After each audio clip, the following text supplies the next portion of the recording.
Nós estamos em Lucas 10, e essa semana nós temos aprendido sobre falar de Jesus a outras pessoas. Nós temos escutado muitas mensagens, né? Quarta-feira nós tivemos uma mensagem sobre esse texto, quando Jesus envia os 70. Domingo pela manhã, nosso pastor Edson ministrou nosso coração aqui também, falando sobre a importância de um pecador que se arrepende, a alegria que existe diante de Deus quando um pecador se arrepende, sobre a obra missionária. E eu queria dar continuidade a esse texto, falando sobre a necessidade do Evangelho na vida dos homens, como que o Evangelho alcançou a nossa vida. Eu vou ler com vocês a partir do versículo de número 25 em diante. Lucas 10, a partir do versículo 25 em diante. Todos acharam? Diz assim: certa ocasião, um perito na lei levantou-se para pôr Jesus à prova e lhe perguntou: mestre, o que preciso fazer para herdar a vida eterna? Amém? Então vamos fazer diferente nessa noite. Eu quero compartilhar e expor esse texto como nós fazemos na escola dominical. Então nós vamos versículo por versículo até chegarmos ao final desta porção. Então você observa que numa certa ocasião, um perito da lei, um homem que se dedicou a estudar a lei e a aprender sobre a lei, ele foi até Jesus e ele vai interrogar Jesus com uma pergunta, mas a intenção dele é pôr Jesus à prova. Ele não crê que Jesus é o Cristo, ele quer testar o caráter de Jesus. Nós já sabemos, o Lucas deixa isso muito bem claro para nós, que os fariseus, eles estavam determinados a envergonhar o Senhor, a provar que o Senhor era um charlatão, era um mentiroso. Então este homem se levanta para pôr Jesus à prova, e ele faz essa pergunta: mestre, o que eu preciso fazer para herdar a vida eterna? Este assunto da eternidade era um assunto recorrente entre os fariseus, era o assunto que eles mais falavam, era sobre este assunto. E aí Jesus diz assim: o que está escrito na lei? Respondeu Jesus: como você a lê? 27, ele respondeu: ame o Senhor seu Deus de todo o seu coração e de toda a sua alma, de todas as suas forças e de todo o seu entendimento, e ame o seu próximo como a si mesmo. Então Jesus responde a pergunta dele, fazendo uma pergunta para ele. Você vê, nós vamos ver como que Jesus é a sabedoria encarnada. O Senhor, de fato, é imensurável o tamanho do seu conhecimento, do seu entendimento, mesmo em sua forma humana, limitado pela sua humanidade. Aquele homem que veio surpreender Jesus, ele começa então a ser confrontado pelo mestre. O Senhor responde a pergunta dele fazendo uma pergunta: como que você a lê? E o perito da lei, ele responde Jesus usando dois textos do Antigo Testamento, que segundo eu vi alguns comentaristas falar e dizer, que esses dois textos, eu estou me referindo a Deuteronômio 5, Deuteronômio 6, versículo 5. Em Deuteronômio 6, versículo 5 está escrito: ame o Senhor, o seu Deus, de todo o seu coração, de toda a sua alma e de todas as suas forças. E esse texto que ele vai citar, ele era lido pelo menos 2 vezes durante a reunião que havia dentro da sinagoga. É o resumo da lei. Ele fala sobre como devemos nos relacionar com Deus e como devemos nos relacionar com o nosso próximo. E aí Jesus diz assim no versículo 28, disse Jesus: você respondeu corretamente, faça isso e viverá. Então, se aquele homem veio com o seu conhecimento, ele era um perito da lei, ele era um doutor da lei, e ele veio então para provar Jesus. Bom, eu vou ver se esse homem realmente conhece a lei, eu vou fazer uma pergunta para ele, e eu vou ver como que ele me responde. Só que agora é Jesus que está na posição de mestre, de senhor, está aplicando a lei a esse homem, e ele está meio que numa condição inferior de discípulo. Ele veio para provar Jesus, mas Jesus no final da conversa está dizendo: faça isso e você viverá. Faça o quê? Amar a Deus e amar o seu próximo como a si mesmo. É óbvio que Jesus não está falando sobre praticarmos a lei, e ao praticarmos a lei, então, nós iremos viver, porque o Evangelho mostra para nós a verdade sobre quem nós somos, e nós somos pecadores, e somos incapazes de cumprir toda a lei de Deus. Nós sempre transgredimos em algum ponto a lei de Deus. Mas o que o Senhor está dizendo é que devemos amar a Deus sobre todas as coisas, e que devemos amar também o nosso próximo. Nós estudamos isso alguns dias atrás na escola dominical, quando estudávamos a primeira carta de João, a primeira epístola de João, onde João diz que Deus é amor, e diz que não podemos amar a Deus que não vemos, não podemos dizer que amamos a Deus que não vemos e odiar o irmão que vemos. Então Jesus está dizendo: você tem que amar a Deus, amar o seu próximo, faça isso e você viverá. E o versículo 29 diz: mas ele, querendo justificar-se, perguntou a Jesus: não, mas peraí, eu vim para provar o Senhor, não encerra a conversa assim não, porque senão parece que eu não sei nada, eu que vim te provar, não é o Senhor que vem me provar, eu que vim provar se de fato o Senhor conhece a lei. E ele, querendo justificar-se, dando continuidade ao assunto, quem sabe tentando ainda sair por cima, ele perguntou: e quem é o meu próximo? Essa pergunta, ela é muito importante, porque os judeus, eles tinham um entendimento errado sobre os gentios, eles tinham um entendimento errado sobre os samaritanos que habitavam entre eles.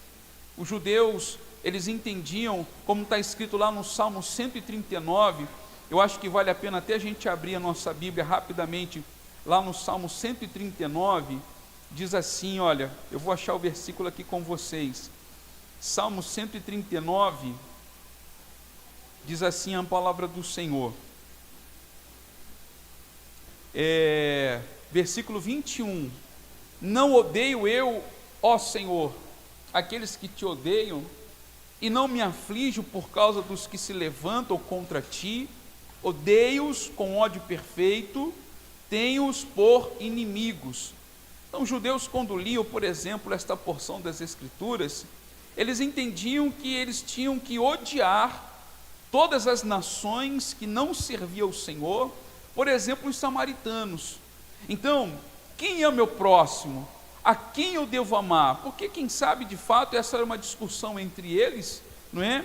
E eles tinham os romanos que estavam no meio deles, romanos como, por exemplo, aquele centurião, não é, que levantou a sinagoga, a qual os próprios líderes dos judeus foram lá falar com Jesus, para interceder por ele, pelo servo desse centurião que estava doente. Vocês lembram dessa passagem?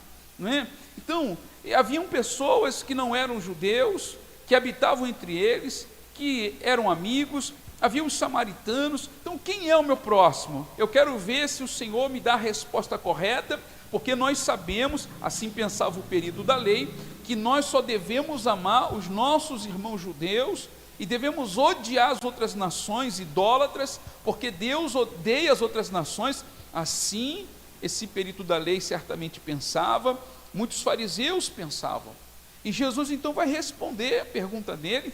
Ele está tentando pegar Jesus, ele está tentando sobrepor a Jesus, e o mestre vai como uma espada afiada, desmascarando o homem, expondo a ignorância do homem, expondo o como ele não sabia nada da lei. E a resposta do Senhor é aqui a partir do versículo 30. Nós falamos que é a parábola do bom samaritano, mas Jesus não disse que é uma parábola.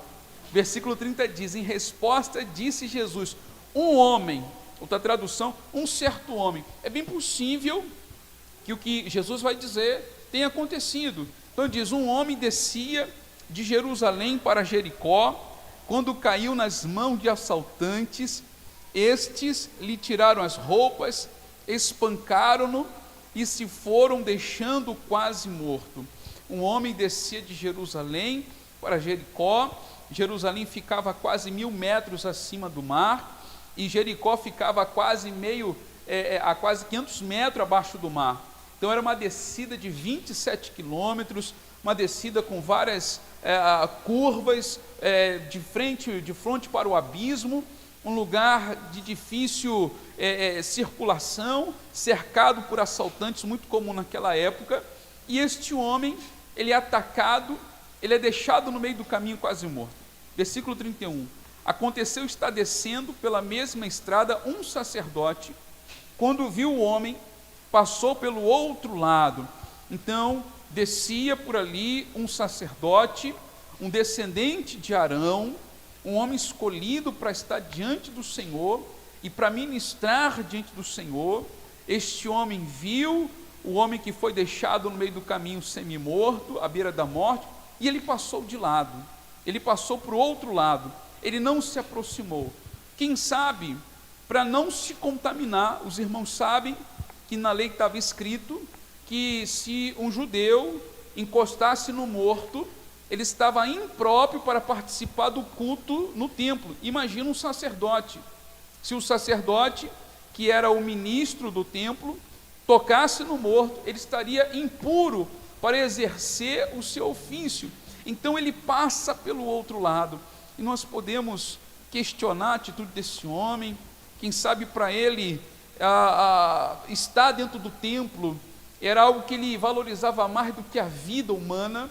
Isso acontece, né?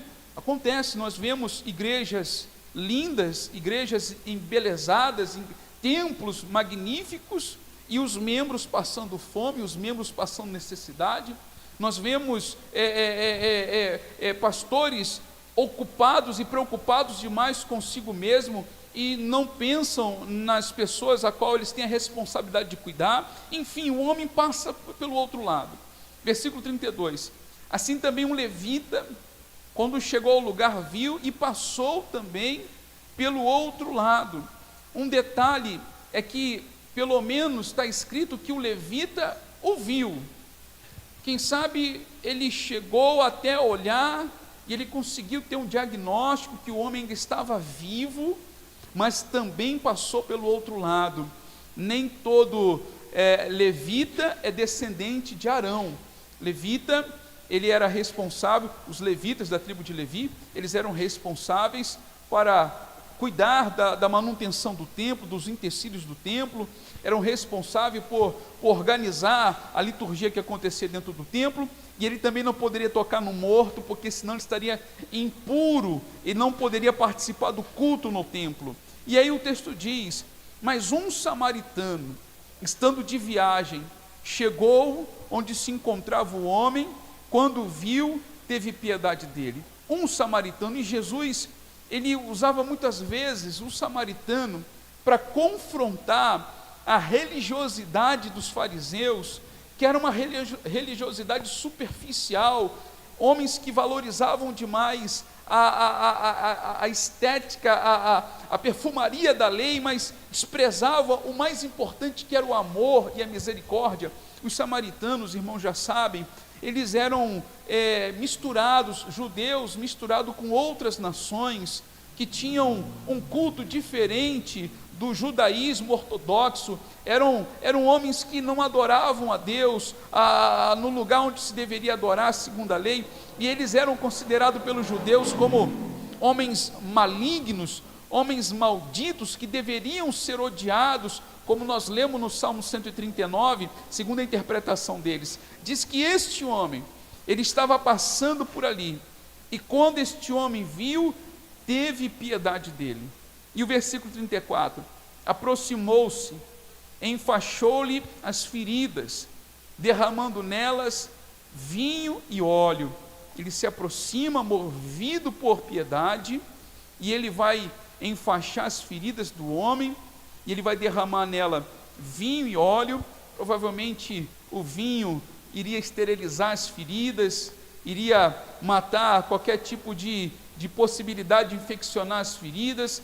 Ele derrama óleo, protegendo, guardando os ferimentos para que não se contaminasse. Ele enfaixa as feridas daquele homem, depois ele coloca sobre o seu próprio animal, e ele vai agora andando o resto da sua viagem, e ele leva este homem para uma hospedaria, e cuidou ainda com mais perícia dos ferimentos daquele homem. No versículo 35, no dia seguinte deu 2 denários ao hospedeiros, e disse-lhe: cuide dele, quando voltar, lhe pagarei todas as despesas que você tiver. E agora Jesus então pergunta ao perito da lei, mais uma vez, o Senhor está respondendo a pergunta dele, fazendo uma pergunta para ele, depois de contar essa história: qual destes 3 você acha que foi o próximo do homem que caiu nas mãos dos assaltantes? Aquele que teve misericórdia dele. Então aquele homem que tinha todos os seus preconceitos e os seus equívocos com relação à lei, com relação aos samaritanos, com relação a odiar as outras nações, agora ele, diante da história de Jesus, ele tem que reconhecer que o samaritano, ele teve amor, ele de fato praticou a lei no que diz respeito a amar o seu próximo. Jesus lhe disse: vá e faça o mesmo. E da mesma forma, Jesus mantém-se como Senhor e dizendo para o homem: vá e faça o mesmo. Muito bem, amados, o que esse texto pode nos ensinar ainda mais? Esse texto está falando sobre o amor e o cuidado que devemos ter pelas pessoas que Deus coloca no nosso caminho, que Deus coloca na nossa vida. Todo mundo tem as suas ocupações, todo mundo tem as suas tarefas do dia a dia, os seus compromissos, como aquele sacerdote, certamente, como aquele levita, certamente, mas não podemos adorar a Deus e desprezarmos aquilo que Deus mais ama, que é o homem à beira do caminho. Não podemos achar que o nosso culto será recebido pelo Senhor se não temos praticado o amor, E quando falamos de praticar o amor, o texto diz que o samaritano foi movido por íntima compaixão, e é preciso que Deus traga ao nosso coração esse sentimento. É preciso reconhecer diante de Deus que precisamos ser renovados pelo Espírito Santo, que precisamos também ter um coração segundo o coração de Deus. Quando nós olhamos este homem movido por compaixão e se aproximando daquele que estava na beira da estrada, e eu sempre estou dizendo dessa forma para vocês aqui, o amor, ele não pode ficar só na teoria, só no sentimento, só aqui dentro, em frases bonitas. O amor, ele precisa ser demonstrado em obras, e estas obras, elas se tornam possíveis quando nos aproximamos e vemos de perto o que está acontecendo. É preciso se aproximar do irmão que desconfiamos que está passando necessidade, é preciso se aproximar daquele que nós achamos que está sofrendo, é preciso se aproximar, se envolver. Não tem como sermos discípulos deste Deus que nos amou tanto, que se entregou por nós, sem nos envolvermos nos problemas e nas necessidades das pessoas.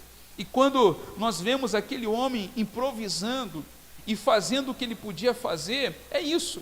Não vamos acabar com a fome do mundo, não vamos acabar com o sofrimento da vida das pessoas, e não é isso que Deus está pedindo de nós, mas nós podemos fazer alguma coisa, e aquilo que podemos fazer, devemos fazer, porque é disto que Deus se agrada, é disso que o Senhor se agrada, é estes sacrifícios, são estas atitudes que o Senhor se agrada.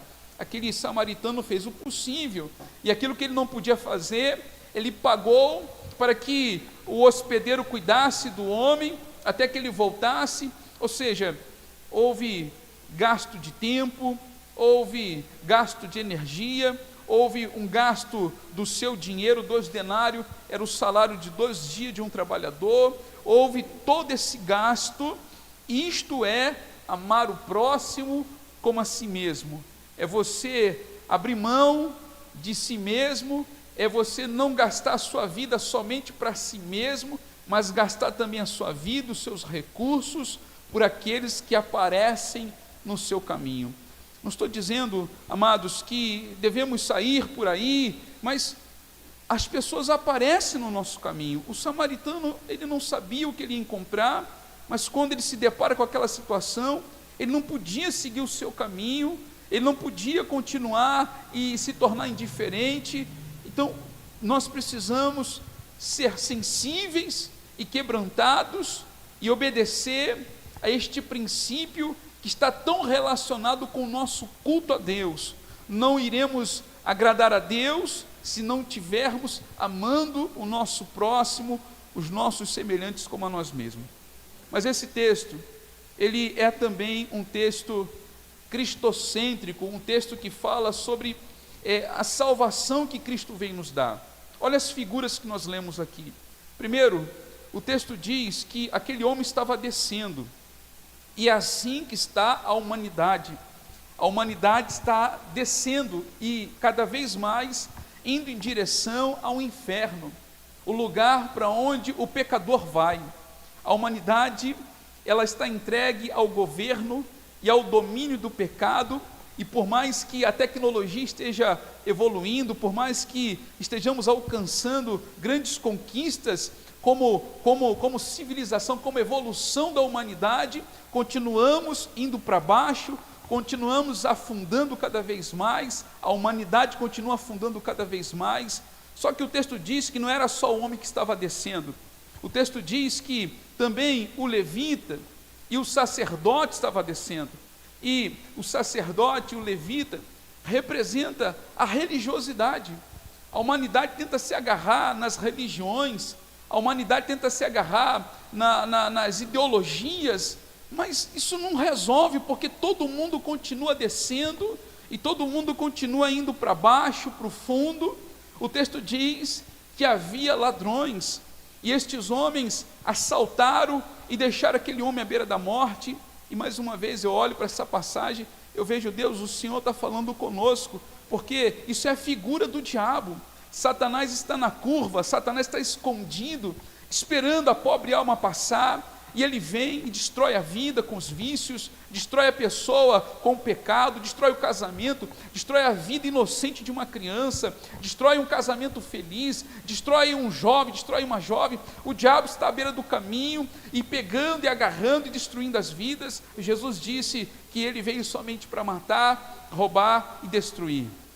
Mas o texto diz que descia também um samaritano, e quando fala de um samaritano, isso fala do nosso Senhor e Salvador Jesus Cristo, que é Deus, Senhor sobre todas as coisas e Criador do céu e da terra, mas que nos amou tanto, que encarnou, que veio a este mundo em forma humana para nos representar, veio a este mundo para cumprir uma missão de nos representar na cruz, de levar sobre si os nossos pecados. E por que samaritano? Porque os samaritanos eram desprezados, e o nosso Senhor, ele não veio numa família rica, não veio numa família de reis, ele veio humilde, ele veio em uma família humilde, ele nasceu de forma humilde, ele viveu de forma humilde, e o samaritano descia, e quando ele descia, ele foi movido de íntima compaixão, e o nosso Senhor, ele foi movido de íntima compaixão por nós. Jesus disse: ninguém tira a minha vida, eu dou a minha vida voluntariamente. A palavra diz que o nosso sumo sacerdote Jesus Cristo, que está no céu ressuscitado, intercedendo por nós, ele se compadece das nossas fraquezas. Ele é um Deus movido por amor, ele é um Deus movido por compaixão. O texto diz que o samaritano colocou vinho e ele colocou azeite.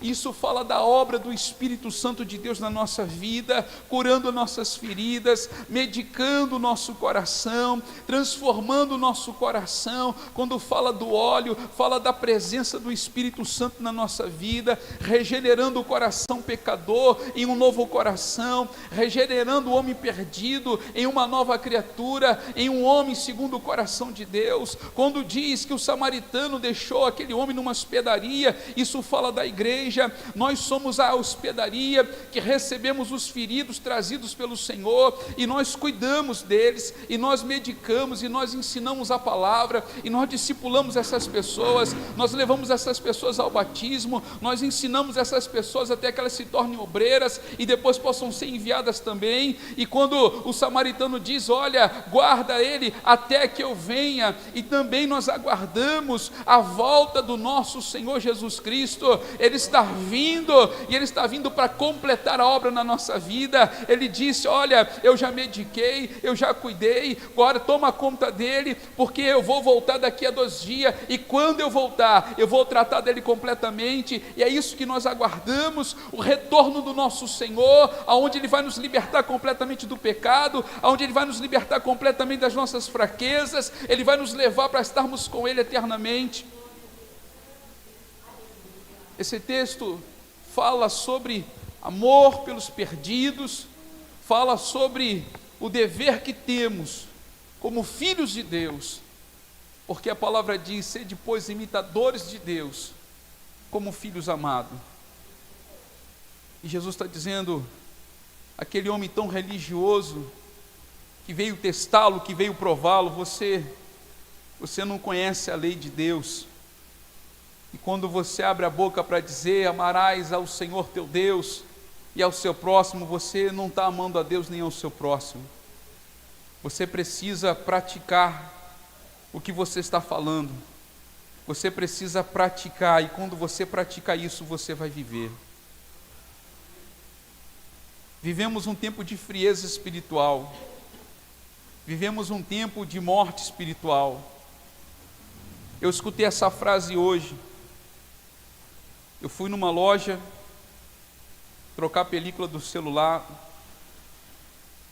e é já a 2ª vez que nós vamos nessa loja, e tem tanta loja em Nova Iguaçu para você trocar a película que você fica perdido, né? Mas a gente foi, na verdade já é a 3ª vez que nós vamos lá. Fomos a primeira vez, fomos atendidos, nem mais nem menos, trocou a película, resolveu. Fomos a 2ª vez, e dessa vez a gente foi de propósito. Vamos trocar? Vamos. Onde é que é a rua? Então a gente foi de propósito. E o menino até reconheceu a gente. Vocês vieram trocar da outra vez aqui? Foi. E aí, para minha surpresa, o dono da loja, conversando com as pessoas, ele falou assim: não, ele está conversando lá, eu estou ouvindo, não que eu estou prestando atenção na conversa dos outros, não, tá, gente? Que eu tenho ouvido, né? Ele falou: não, o pessoal da minha igreja também. Eu falei: opa, o cara é crente. O dono da loja é crente. Aí eu fiquei pensando: será que é por isso? Será que é por isso que eu me sinto tão bem em estar aqui nessa loja? O dono é crente. E ali se saiu, e aí ele colocou aquele pessoal que ele encontrou para dentro, e estava conversando, falando que o pastor dele lá é uma bênção, muito engraçado, o pastor dele é muito engraçado. Eu estou aqui só ouvindo. Falei: opa. Aí ele disse assim: não, porque a minha esposa, ela desanimou completamente com esse negócio de igreja. E eu fiquei pensando: uma pessoa que eu escuto essa frase: estou decepcionado, eu não aguento mais esse negócio de igreja. Pessoas que estão desanimando, e eles falam como se a igreja fosse o problema. Eles falam como se a igreja fosse um sistema corrupto, corrompido, que eles não precisam mais disso, eles só precisam de Jesus. Não, porque ela não aguentava mais esse negócio de igreja. Mas lá ela está gostando por causa do pastor, que é muito engraçado. E eu só... E aí ele disse assim: não, porque eu, quando vou lá, o dono da loja, eu sempre levo alguém comigo. Eu falei: opa, esse aí está aprovado. E ele falando para o pastor: eu sempre levo alguém comigo. Não, eu sempre convido alguém para ir comigo lá. E já tem 2 que decidiram ficar com a gente. Eu estou sempre levando alguém. Estou sempre levando alguém. Ele muito alegre, muito feliz. E eu gravei essas 2 coisas, sabe? A esposa não aguenta mais esse negócio de igreja, desanimada, e um marido feliz, alegre, obreiro, pleno na obra. E pelo que eu entendi, é uma igreja grande, não é igrejinha, é igrejas grandes, né, que o pastor nem sabe quem é ele, mas ele diz: eu sempre levo alguém comigo. Será que não é por isso que a esposa desanimou? Será que não é por causa destas coisas que as pessoas estão desanimando? Porque estão dentro da igreja, buscando os seus sonhos, buscando as bênçãos, buscando o bem-estar, buscando coisas para si mesmo, mas nunca vão para a igreja entendendo que, além de serem abençoadas, elas têm que ser uma bênção. Elas têm que transmitir o evangelho para as pessoas, elas têm que amar, elas têm que fazer a obra. O que nos mantém vivos é estarmos fazendo a obra.